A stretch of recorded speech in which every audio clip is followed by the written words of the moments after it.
Kom ons begin op ons gesondheid fokus.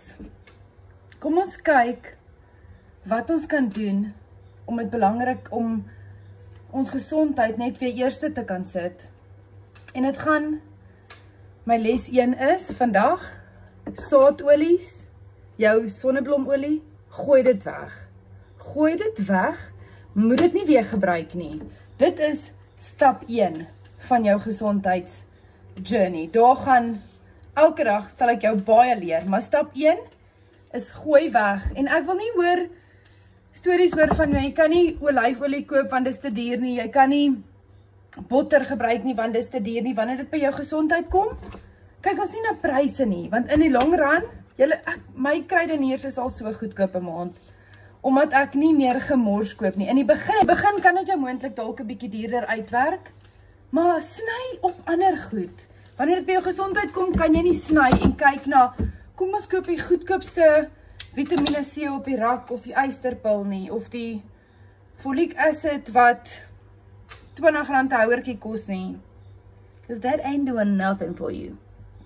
So moenie dit doen nie, kyk verby die goed, en, hoor jy, ek luister gisterond te Zoom, ons het 'n koffie en stories, dit is altyd so lekker, ons letterlik is op 'n Zoom en ons almal drink koffie en vertel stories, en dit is net baie lekker.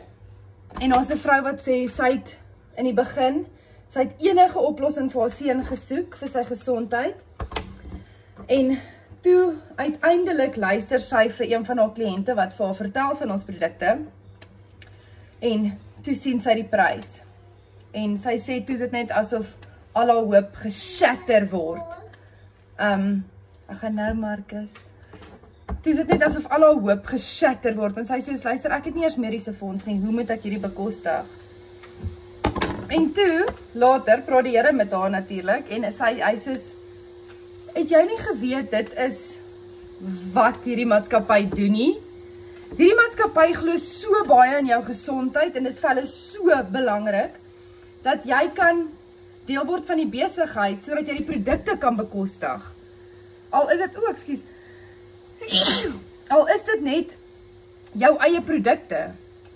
Ja, as jy langer is daar baie meer wat jy gaan kry, maar vir die begin, doen iets sodat jy na jou gesondheid kan kyk. Doen iets ekstra, gesels met my. Haar storie het my so geïnspireer gisterand, want sy kan nou vir haar seun daai produkte koop. Sy kan nou haar seun se lewe verander. Sy kan hom nou 'n gesonde volwasse maak. En ek het daar gesit en ek was soos dumbstruck vir woorde. Want dit was net soos, joh, dit beteken so baie. Hierdie maatskappy is amazing. As jy doen wat ons vra jy moet doen, as jy net met ons stiek, dan gaan jy 'n paar amazing dinge leer.